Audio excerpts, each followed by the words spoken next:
everybody, and welcome back to another episode of Marketing Inc. I have the amazing, the incredible Shaun Clark of Highlevel with me today. Welcome to the show, Shaun. Hey, thanks for having me. It's great to be here.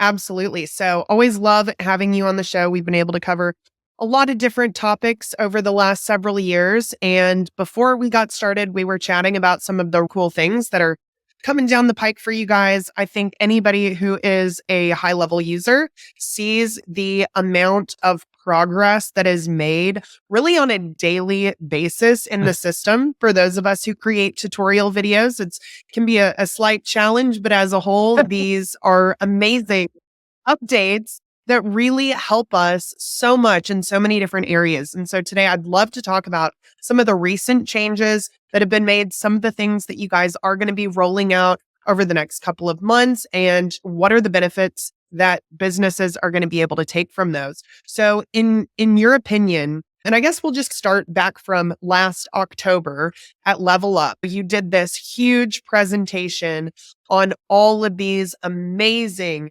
changes that had recently come to the system and things that were about to be released. There were a lot of things on that list for me that I thought were huge. What are some of those changes that you feel like, now having actually rolled them out, that you feel like have been the most powerful so far? Gotcha. There's the good side and the bad side of this, but we're so big now that one person's, oh my gosh, that's the most amazing feature ever, is another person's, I don't get it. I never use that. But it really spans across the board. E-com has come out, which I think is awesome. And we've already have people building full e-com stores there. We're adding some really important things that are missing, like taxes and shipping this quarter. But so that's been really awesome to see actually take place. But for those people who are in e-com already, and maybe their clients already have Shopify, we literally yesterday just launched Shopify Order Sync plus email ROI, which, if anybody doesn't know what that is, It is literally the ability to basically send out an email. So you send out to, whoever, and that's cool. Hey, I sent out an email saying you should buy XYZ product. And we've all experienced this in our lives where we get this email from a vendor we like or a brand we like. We click the email, and then maybe we start off like thinking we might buy the thing that's in the email, but then we end up buying something else. But the reality is that email actually is the thing that got us to purchase, right? And so now in the system, you can do this where you send an email, and then if a purchase is made, we'll attribute the revenue from that purchase back to that email. And you can literally say, this email made you these dollars, which is really cool. And I saw this yesterday, actually. Perfect. Good. Excellent. Yes. I didn't even know that this was, I didn't know if it was just a feature that had come out and I had missed it, but I was looking at several of my recent emails. And what was really cool about it is the emails that I was looking at, they were not purchase focused emails. They were appointment booking or scheduling angles. Yet I made several $100s off of that email that I was not even directing someone to a purchase from, which I think is incredible, because it really goes to show how so many things work together. This is definitely a video that I'm going to be coming out with soon, because email marketing is, I think, vastly underrated. And with the changes you guys have made with the reporting, the dedicated domains, all of the really simple drag and drop builders and templates, it is making email marketing easier than ever, which means that more businesses should be focused on it. And with this new feature, if you can actually see the money that it's making you, it will keep you focused on doing that. Anytime you really don't have a way to attribute those sales, it's going to be extremely challenging to stay motivated to do this consistently. So I love it. I'm hyped about this change in particular. Yeah. And I have it on the screen here. It's for those of you who are trying to visualize this as we're talking. It's this idea that you can go in and see not only, I got one conversion, but you can actually see the revenue that was generated by that, and then also the average. And today it's email. I think in the future, it can also be things like SMS. We could do a lot of attribution modeling all the way through the whole system. So I think that's very cool. So that's one set of features. And then there's other things that, like, you would actually, right before we hit a report here, you were asking about live chat. So not only do we have live chat, so like literally like live web chat, but we also have this big update coming to all of the setup for that. So you'll be able to come in and change a lot of style and appearance things. You'll be able to do a lot of icon things. So there's a really, and you can do colors and stuff. So there's like a ton of changes coming. And then you can, I want to do SMS and email, or I actually want to do full live chat. So you'll be able to select all of that. And then within this, of course, overlaying all of the cool like widget stuff, you'll also, and you'll also be able to do things like ask different questions and things, but you'll also be able to then overlay AI into all of this, which you can do already today, and have the AI bot actually do the conversating for you. And I was just showing you how a second ago, how Highlevel does this already. And so the AI piece is huge here because we're already seeing a ton of uptake in terms of the AI being able to not only conversate with people, but also get appointments booked and help them take actions, which is really driving a lot of conversions for clients. For sure. I think going back to this attribution in general, one of the things that I really encourage people on is if you are going to adopt this system, it is in your best interest to utilize as many of the features as you possibly can, because attribution is so critical in making decisions. And most businesses struggle with that a lot. They have no idea what's working for them. They have no idea what their ROI is on anything. And so if you are doing your email from Highlevel and you've got your funnels and your websites and your products in Highlevel, and you've got your calendars and you've got your invoices even, and anything that is actually tying the end goal, which is the purchase, to any of these methods, you are going to have so much more clarity. So it's not even about just the simplicity of keeping all of your tools under one roof. It's about the data that you are simply not going to be able to see if you are spreading these things out. So anytime someone comes to me and they're like, I'm already using Bomb for email. So this was a conversation I had last week. Well, I've already got all these Bomb email templates set up. I'm like, we can do all of that inside Highlevel. We can have videos inside Highlevel. You can have the Loom link. You can just embed the HTML from the video if you want to. We can set up all of those if we need to. But the thing that you're never going to get with Bomb, if you tried to keep that just because you're like, I don't want to spend the time moving things over, it is worth every single minute that you spend because of the clarity that you're going to get and the ability to tie those emails directly into the automations related to the actions that people are taking. And so it is something I struggled with initially because when I first got on Highlevel, I don't know, almost 5 years ago, I think now, I had things everywhere. And the struggle was, do I really need to bring all of these things into Highlevel? And so I tried to do the piecemeal approach initially. I ran everything through Highlevel, but I still had some of these other platforms because it felt like a big undertaking. But I ended up migrating everything over because the more data I needed, the more I realized that these third-party platforms were preventing me from getting that data. So I think what you guys are doing to empower businesses to have clarity on their attribution data alone is one of the single biggest impacts I think that you guys have in terms of business owners, because without the right information, you can never make the right decisions. And that's the beauty of what you guys have done. You've given us everything that we need to be able to make real decisions on our marketing and sales that are based on fact and not assumption. So I personally appreciate it so much. And some of the things you guys are doing now, I think, are going to just further expand on that. To keep the train going here, let's keep sharing. Another thing here is a good example of something that we have, and yet we want to make better and easier. So this is literally the new flow for setting up a calendar. So we're trying to make this super easy for people. So because there's a lot of different types of calendars, and I think sometimes it can get confusing for folks. And so we're going to have the situation where you come in, you can choose the different calendar types here, and then we'll try to explain to you in a video format what each one is. And then of course, as you move through it, really giving you a good preview of it and making it super simple to set up and get a really great idea of what that visual is going to look like, and give you all the different options that you need to go with it. And then when it's all said and done, when you get to the end, you'll get the link to the calendar and you can deploy it. But just essentially the idea here is making setup and configuration as simple as physically possible, maybe relative to what it is today, where maybe it's all still there, but it's maybe harder for the average person to access. So we're going to try to just simplify things and make it easier. Yeah, I love that. So what I need to do is get a date on my calendar of when the updates are made because I just re-recorded my calendar videos. So I don't know. that is This is something that I right now first quarter. It's not out yet.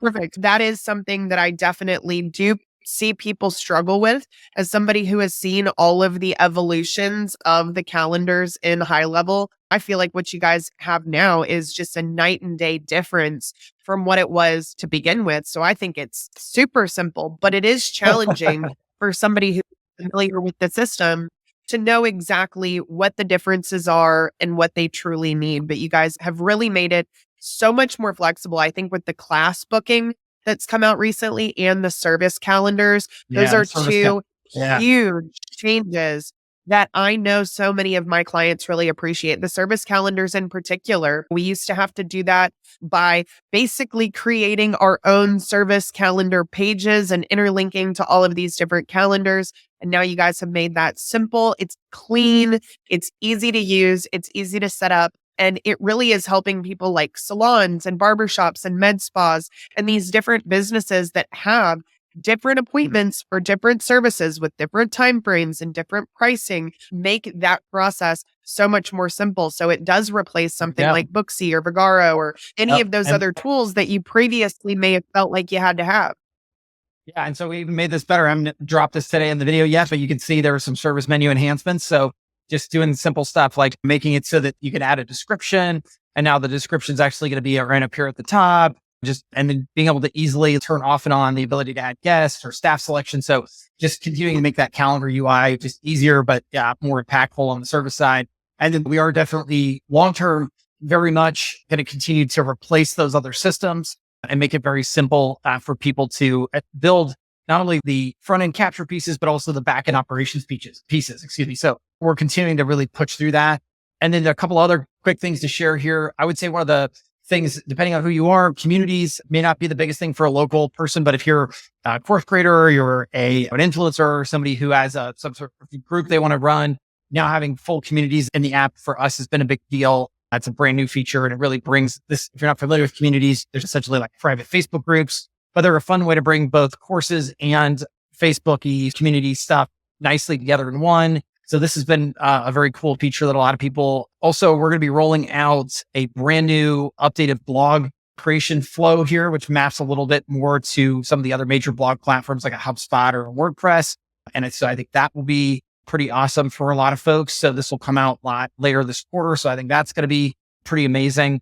And then just trying to continue to do things like make like just using the system easier. So for example, if you've gone into a contact recently, you'll notice there's all these new little icons at the top where you can now look at things at the contact level for files that have been submitted, documents, payments. Oh, the other huge thing, I can't even believe I forgot to mention this, but also the whole DocuSign replacement. I don't know. Have you seen that yet, Allie? Yeah, absolutely. Yes, Yeah. it's So that has incredible. been just fantastic because for us, in the sense that what we've done with it is it is now literally at the point where, and I'm just trying to bring up the designs right now, where you can replace DocuSign or PandaDoc with Highlevel. And what's really cool about it is let me see here. We've gotten it to the point where it's even grown beyond this initial design phase where you can do multiple signers. So you can assign different signing blocks to different people. You can now use custom values, custom fields. You can upload your own PDFs. And the great news is when it's all signed, let me see if I can find a good example of this. You can use it as a proposal as well. So you can add all kinds of products in it, that kind of thing. But when you actually get the signature, I'm trying to find it here someplace, but you'll get an actual, you'll just have to take my word for it, but you'll get an actual like signed certificate and it'll meet all the same legal sort of levels as like a DocuSign or a PandaDoc. So that if you ever take this into a legal situation or into a contract negotiation, you can show at the same level as those other products when the signature was done. And it's a very cool feature because it essentially makes it as professional as a signature product could be. But this is again, one less feature that you have to deal with. And so I think the team has done an awesome job getting this out. Absolutely. That's something that we are currently in the process of now trying to transition over from DocuSign. That is a $100+ per month subscription that I'm now going to be able to cancel.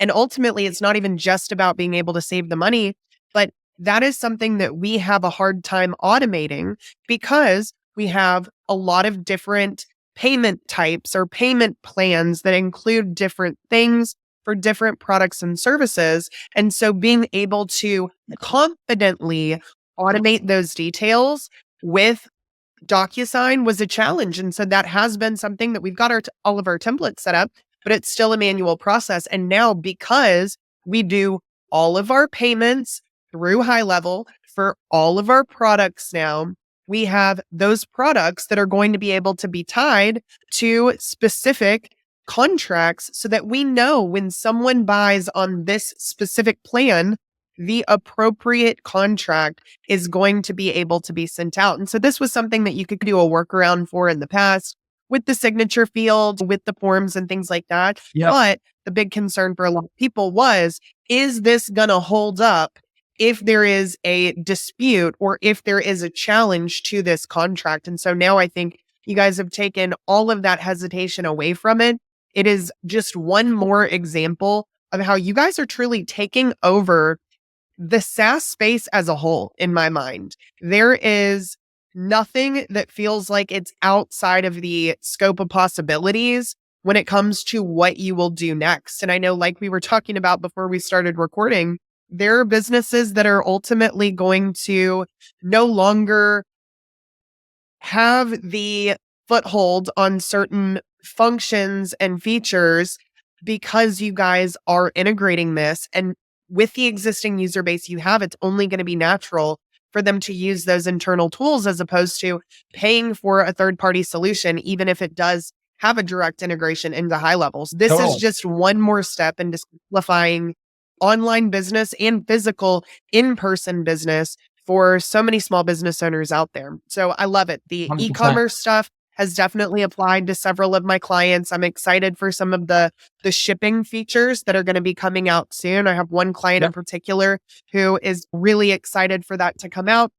I think the calendars have been great. The conversational AI, the live chat options. What are some of the other things that have either recently been released or that you guys are planning on releasing in the next quarter that you think are going to have a big impact? This SEO metadata, I think, is going to be huge. So this is, if you're familiar with Yoast, this will be when you're in a funnel or a website, you can it'll actually analyze the page for you and tell you all the things that you're missing. Amazing. And help you actually track through and get those changes made. So you can see how that's all going to lay out here. And I think it's going to help people really get a much better incredible. SEO. What we find with, so on the SEO side, we've always known that our builder is fully capable of being SEO at the same level as anybody else. It's just that I think a lot of people rely on those plugins to help guide them. And so we built that guidance in. So I think a lot of this stuff is about continuing to just not take the current existing feature and just make it that much better by adding in some of these simple things. Also, we're going to have custom objects coming out, which is, there's overall visual on this, but it's a very important concept. So custom objects are really about the ability to take, let's say you work with car dealerships and the car dealership knows what a car is. But today, if you go into the system and you say, show me where I track cars, right? You're like, okay, you've got contacts and you've got companies, but maybe you can think of a car as a company, but it just doesn't quite work. So now you'll be able to go in and say, no, I want to create a car object and I want cars to have a make and a model and a color and a year and a this and a that. And now all of a sudden there'll be cars and you all over the app, you can say new car, right? You can associate a car with a person and then that can become a sale or that can become be put in an opportunity. You can represent the opportunity to sell that car to that person. So your clients are really using the system, using the natural language of their business. And so it'll make it radically simpler for them to operate. I think that's incredible because that has been a challenge for certain businesses that do have a little bit more complex products. And that, I think that physical product aspect has definitely been something that you guys seem to have been focusing on over the last year to make it a more natural solution for businesses that sell physical products. Because in the past, there were still so many things that those businesses could get from Highlevel, but they were still having to rely on several other platforms to ultimately be able to deliver those pieces of functionality that were required for that type of business. So I think that's absolutely amazing. Because you mentioned a couple times like, oh, you can do that, but there was a workaround, this and that. And so the goal really now is anytime someone says a workaround, we just want to get rid of it. There is no workaround. It just works. That has been very clear from what you guys have been rolling out recently. And I know I absolutely appreciate it and my clients appreciate it so much. The payments side of it, this was introduced last year. I think you guys have added on several different elements of the payments system. What has been the take rate on those? Essentially, how many people are using Highlevel to process their transactions? Has that been a big area of growth for you recently? Oh, yeah. Huge. So so it's interesting. So a couple of changes there. So one, there's the functionality stuff. So invoices, estimates, proposals, contracts, that has helped out a lot. We also just came out with these funny, simple things like now you can just go create a payment link for something. So if you have a product you want to sell, you literally just create a payment link for it and you can shoot it out. So that's huge. So just trying to meet people where they stand. And then the other thing is we've really changed our philosophy on payment gateway. So we used to be we use Stripe internally. It's worked great for us, but we also realized that like for certain people, either A, it doesn't work for them at all, or they just have an existing solution today. And so what we've decided to do is just become payments agnostic. And so the idea is like you walk in the door, we don't care who you use. We're going to meet you where you stand. And we have authorized.net and NMI, which as gateways support essentially every payment provider you could imagine. So if you say, oh, I use Wells Fargo for my payments or Chase or whatever, those are all now supported. And so the idea there is to make sure that regardless of what payments engine you use or provider or merchant service, whatever, we're going to meet you where you stand. Everything in the app is going to work with those gateways, just so that we don't have to ask our clients to change. Because the problem we run into, right, is, hey, we have all these amazing features. Aren't you really excited? Oh, but before you get started,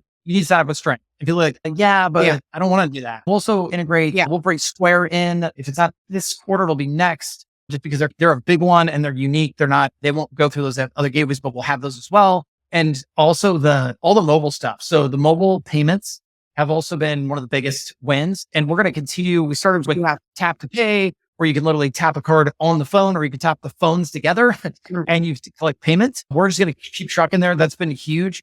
And we're going to continue to basically bring out an entire mobile POS system. So you can sell products on it. You can run your full store on it, all of that. Just again, any way we can make sure payments are a first class entity, but really making sure we're also not forcing our clients to change. So they get all the functionality with their existing merchant service provider without having to switch.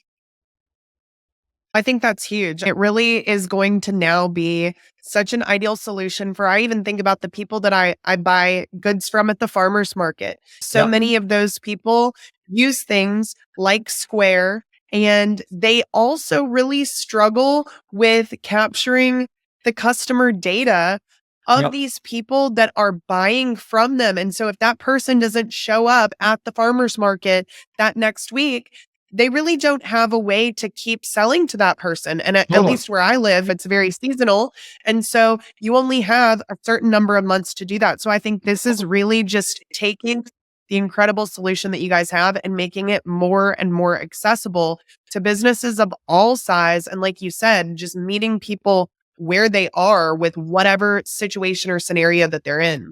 So have you seen specific industries increase in terms of the number of users, maybe more than others over the last several years? I know when someone signs up, you're asking about those industries that they're in and things like that. Is there anything that really stands out, or do you feel like across the board, you're seeing that increase in the user base? Yeah. So I would say where we're seeing most of the increase is just in some of the businesses that maybe were less traditionally in digital marketing. And maybe these are like your tire shops, your plumbers, those sorts of folks, people who are maybe like a little less digital natives. But I think that's less about like us and more about just the fact that every business is realizing they can't not be digital. And I think that this is what really opens up the possibilities. So if you're in local business, you need to be doing those things. It's funny. The farmers market is a really interesting concept, because I used to think of farmers markets as like just being like selling like apples and oranges and lettuce and stuff. But I've been to farmers markets where I've seen solar companies are advertising. I've seen people who have a product line where it's a recurring product line. You have to think, let's say you sell some like nice bread or something that people really like. When you go as a farmer market participant and you purchase something there, you think, oh, I've just created a transaction and it's like a one-time affair where I have to come back here to get it. But if that's not true though, right? If you create that relationship, you can now actually sell to those people. Or like the solar company, the number of deals they close at the farmer's market, it's probably zero. Like you're not going to transact at the farmer's market. It is a lead capture scenario. Yeah, And for sure. regardless of what end of that spectrum you're on, that farmer's market is something they have to pay for. It's something that they actually have to pay the booth rental or the space rental or whatever. So if they can create a customer relationship that they can then monetize down the road, ultimately they're saving a lot of money on that. And for the solar company, the gosh darn better collect a lot of leads and have a way to follow up on. So if you're at all in those areas, I think there's a huge potential for you to use a system like this to radically change the ROI on paying for that event. 100% agree. I think, again, like we talked about towards the beginning, the ability to actually see that ROI as well in a very clear format so that you don't have to guess, I think is going to be huge.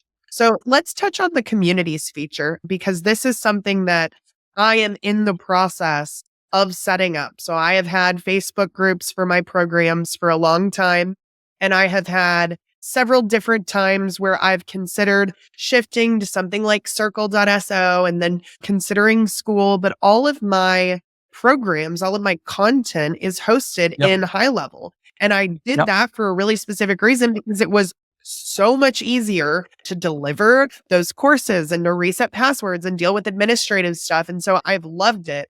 Is this something that you feel like, I know there's been a big push with school recently with Alex Hormozy talking about investing in it and things like that. Where do you guys see yourself in terms of the features and the functionality of what something like school offers? And is that a space that you feel like is really going to grow over the next couple of years?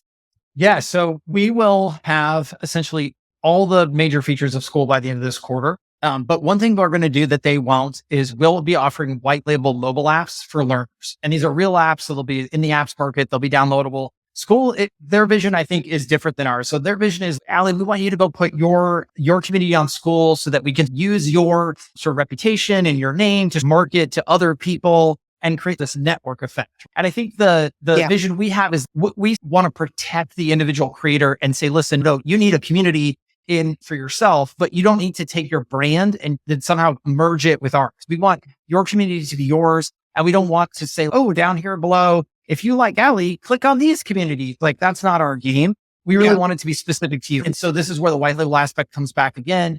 Obviously the communities on the web are already white label, but on the mobile app, you'll have an opportunity to have the Allie Bloyd downloadable learner app where I can learn and stay in the community and be involved. And I don't have to know about Highlevel at all. And so for us, I think that is a big difference, right? Feature wise, whatever. And any feature anybody else have that's good, we'll have it too. But I think but then thinking about communities overall as a business, it'll be interesting because I think that as somebody who understands community, who has run groups, somebody who's done these things, you realize that it sounds great, but it's not easy. So Facebook today, I always describe it like this. If I go out today and I create some amazing YouTube video, but I only create one of them, I can still do really well because YouTube creates a lot for me, right? So not only does it promote me, it creates discoverability. It has an existing audience that it can advertise my video to. All of those things would be good. But if you want to step out of YouTube or step out of Facebook and you want to stand on your own right, you can, but you better be ready to pony up. Like you better have lots of videos and lots of content and lots of this stuff. And so I think the number of people long-term who will actually be able to make a business out of this is very few, honestly. I think it's going to be people who, again, have a commitment to a community, but also these people are probably creating courses. They are running events. They are doing speaking engagement. That is what they do.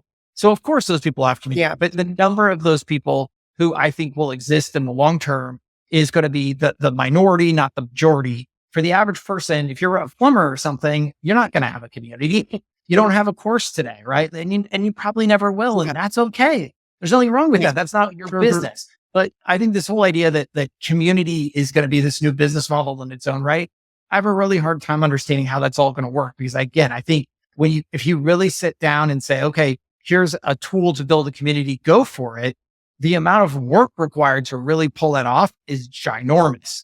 And so the number of people who can do that to begin with versus do that over time, just go back to something simple like a blog. The number of people I know who can consistently written blog posts for any length of time almost zero, because at some point it comes down to real work, real effort, real research, real planning, real strategy, all of those things. And you've got to have the stamina to do it. So for me, I think community is going to be an awesome feature for the right people, but the right people in that scenario will be the lesser, not the, not. I 100% agree. I've seen a lot of people that have presented it as something that, oh, it's so easy to start and this is the way you're going to make your passive income. And I think that there's always going to be a group of people that pushes the easy button solution simply really for their own benefit, not for the benefit of the person that they're trying to convince. So for people like me, it's going to be incredible. It is one less thing that I have got to worry about somewhere else.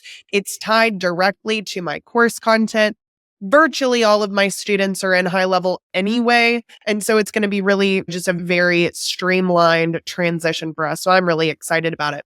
So if you had to sum up what your vision is for the next year, what would you say? Do you guys have a focus word of the year, or how do you decide what direction you're really leaning towards over the coming months? The good news is it's boring, but it's always the same, which is we listen to our customers. We've gotten here by listening to our customers. We'll continue to listen to our customers. Where our customers tell us to go, I think holistically, things that are important to me is just making sure that when you walk into a business and they say we need X or they need X, you could come to us to make sure that tool is there to serve them. So like on the e-com side, do we think we're going to replace Shopify? We don't. But do we think that there are lots of scenarios where Shopify is massive overkill and then forget just Shopify? You want to do the marketing automation, you're going to go buy Klaviyo. That's what we're going to solve for. And those are going to be for the businesses that today aren't, maybe they're not purebred e-com businesses. They're a retail business, but they've always thought, I'd love to sell online. And also my customers have just said, I don't want to come into the store to buy another bottle of whatever. Can you just ship it to me? So love that we can solve for that. Or communities features. Hey, I am an influencer, or I am a course creator, I am a person who needs a community. Great. Let's make sure you have that. It's really continuing to do that. And then on the back end, it's also expanding into business operations a lot heavier. So, hey, I'm a plumber and I really love all the marketing features and the CRM and all this other stuff. And I love the invoicing. Can we start to get to jobs? Can we, and that's where custom objects will come in. And then can jobs start to get routed? Oh yeah, actually through custom objects, we'll start to be able to do some of that stuff. So really just making sure that by the end of the year, we're able to say, oh, you know what? Actually, you don't need another app to market and run your business. You now have you have one app that will do both of them really well. So for me, that's honestly how I look at the year is how do we achieve those goals so that no matter who you're serving and honestly what need they have, we can say, oh, you've got the marketing taken care of. They're paying for 3 other apps to run their business. Like, how can we fix it? Like, how can we consolidate that as well? Just continuing to move down that. Yeah, absolutely. I love it. You guys know I'm a huge fan. I will continue to be in your corner, beating the drum. And I just appreciate everything that you all have done, not just for me, but for my clients and for everyone that has been able to benefit and grow through this platform. Excited to have you again with me today. I know we'll do it again soon. So thank you so much for taking the time to share some of those. We are thankful for you, by the way. I can't go without saying we would not be here without you, and you're amazing. So I'm so super thankful. Thank you so much. It's a two-way street. I love you guys. You are the best team that I think anybody can really ask for in a company like this. And so many times I will emphasize that it's not just the platform that is incredible. It's the team of people that are behind it, the genuine care that they have for everyone that they work with. The things that you personally do go above and beyond what anyone would expect from a founder of a company. I appreciate you. I appreciate what you guys have done. And it's always great to have you. So until next time, everybody, thanks again, Shaun. And I will see you on the next one. Bye-bye. All right. Bye, everybody.